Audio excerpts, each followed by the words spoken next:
Hi, my name's Johanna, and I am a Barton tutor and a multisensory math tutor for my own children and students. And I've been tutoring purely online for about 2 years now. I know, like a lot of us have converted. And so I just wanted to give a quick intro to how I start multisensory math tutoring. And this is often with students who've also had Orton Gillingham or Barton tutoring for literacy because of dyslexia. And dyslexia can affect many students in math skills, sometimes called dyscalculia, sometimes just called dyslexia. But whether you call it dyscalculia or dyslexia, the methods for the intervention to help them with math is the same. It's multisensory. And to start, let me just show you some of the resources I use. One of the greatest resources out there is Ronnie Bird. This is one of her print books, but she also has really great ebooks, and I use the ebooks a lot in tutoring because she has embedded videos, and we watch those videos through the lessons on our shared screen. Her resources are accessible and affordable in comparison to a lot of other multisensory math programs and training. You can pretty much self-train with this. She also has a more advanced book for, kind of like long division and more advanced concepts for older students. This is Overcoming Difficulty with Numbers. Another great book to start with is the Dyscalculia Solution. I believe these authors are from Australia. And they also have a book called the Dyscalculia Assessment to help you assess students. And then once students move on from the concrete pictorial stage or just the purely concrete stage, we move to the Singapore math books and workbooks for more, when they're ready to start writing numbers, which are very visual and are always referring back to the concrete pictorial stage of the CPA or concrete pictorial abstract math teaching, which is just another way of saying multisensory. Okay, so I'm just going to share an intro that I made to start working with a student who's going into 6th grade. And a lot of my students, come to me by the time they've already experienced a lot of frustration and anxiety with math. They kind of have math trauma. And just seeing numbers or talking about numbers or seeing a worksheet is going to ignite kind of a fight or flight response in them, just anxiety because of all their past experiences. So I wanted to kind of do a soft intro for this student to connect numbers and math to kind of history and the story of numbers. Because if there's one thing I know about my kids and my dyslexic students is they love stories, they love history, they love to know the why and the how and the where and all the details. So just to get comfortable with the student so they know I'm not going to just start throwing numbers and problems at them. This is something I came up with. I'm going to go through these slides here. So because a lot of them have done Barton tutoring, I talk about how, every letter is connected to a sound so that we can make words and convey meaning. And the same thing applies to numbers. Numbers, instead of conveying sounds, they convey quantity, which then conveys meaning. And we need both to communicate well with other people. And so here's an example of the ancient Egyptian number system, which they didn't use the 1, 2, 3, 4. They used, pictographs or hieroglyphs and pictograph combined. And so their number system is actually pictographic. And this is how we're going to be using dot patterns and dice patterns and 10 frames also in a pictographic way for multisensory math tutoring. And we talk about how, look, this kind of flower, maybe it's a papyrus flower, is 1,000, a finger is 10,000. This is supposed to be a tadpole, 100,000, because if you've ever looked in a creek, you just see so many tadpoles, they're everywhere. And a number for 100 is a swirl. And then I would draw on the screen like 200 would be 2 swirls, And then I talk about how the system is kind of like our tally system. I draw the tallies and like, why do we need to group? Why do we want to group groups of 5 together? Why don't we just start counting in ones each time? And how being able to recognize groups of patterns of numbers is easier because it's all based on our hands, our digits. And again, going back to kind of their Barton tutoring, we talk about the Latin root word digitus, actually means finger or toe, and digit, it directly relates to the numbers 0 through 9. which make up all the numbers of our base 10 number system in the Hindu Arabic numerals. So it's really easy for us to picture our hands and picture groups of 5 and groups of 10 and count to groups of 5 and count to groups of 10 because we can see these every day. So we can also picture groups of 2 easily and groups of 4 because we've been around, animals with 4 legs for millions of years. But if I said, hey, picture a 7, there isn't really anything around us in life that comes in groups of 7 that we could easily picture. So we're going to create a pictogram or a dot pattern so we can always picture how much 7 is in relation to other numbers. Or if I said 1,324, unless you had a hand with 1,324 fingers, or you knew there was an apartment building that had 1,324 windows, it's going to be really hard to picture that. And so we're going to use that.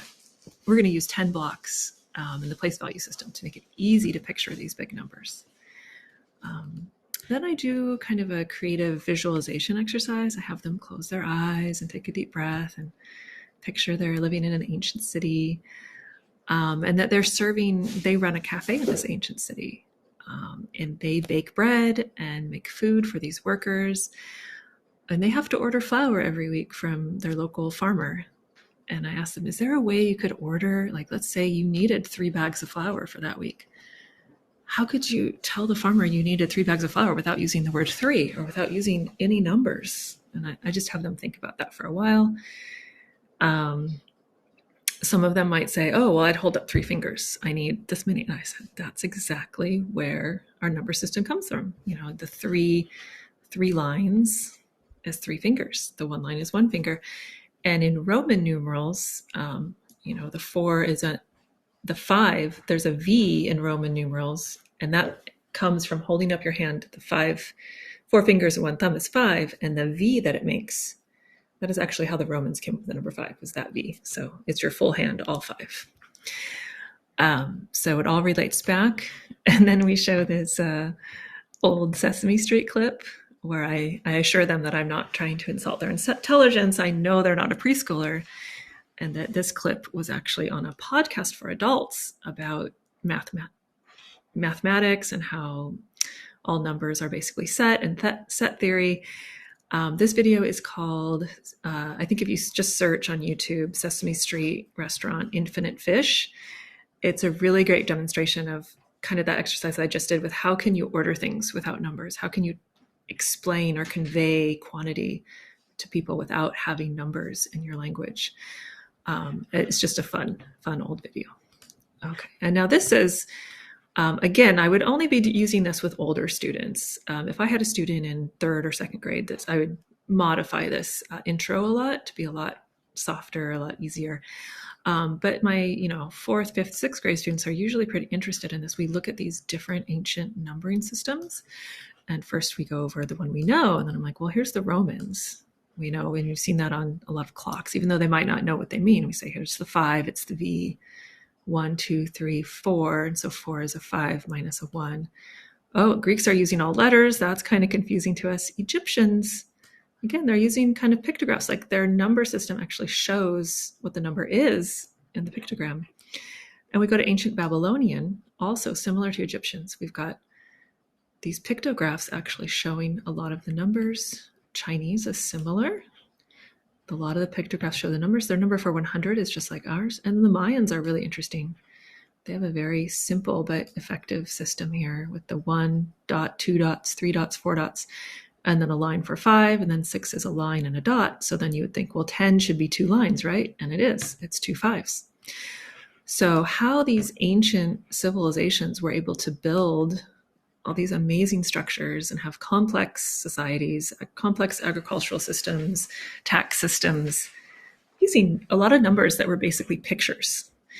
No calculators, no electricity, no internet, no technology, or no modern technology, but using pictures for numbers and how it's very powerful.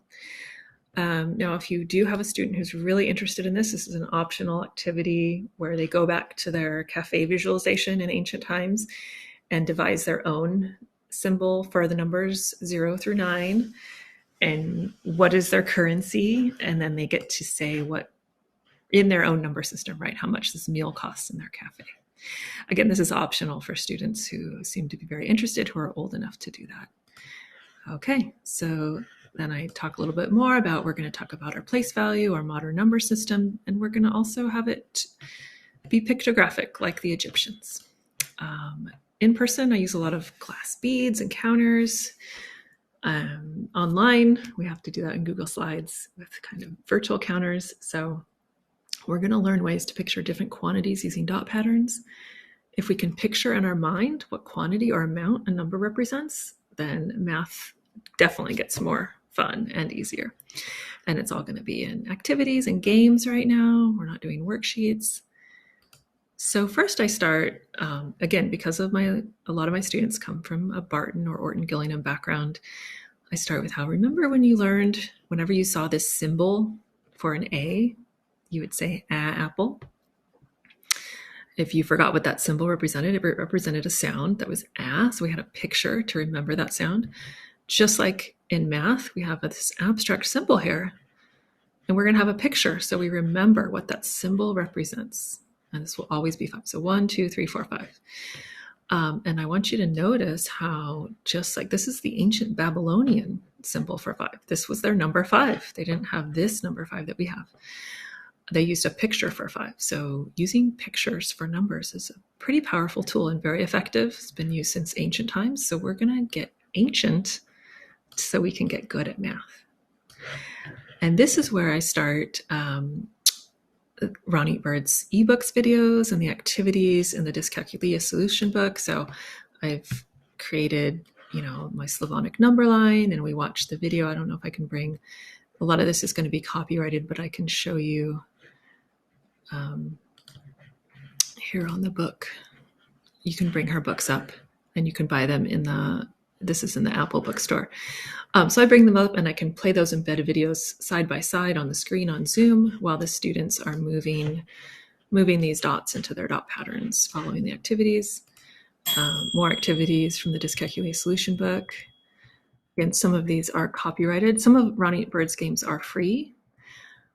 So I just include, I think this one is a free one. This is a fun one, Compliments Exchange, and a lot of domino games.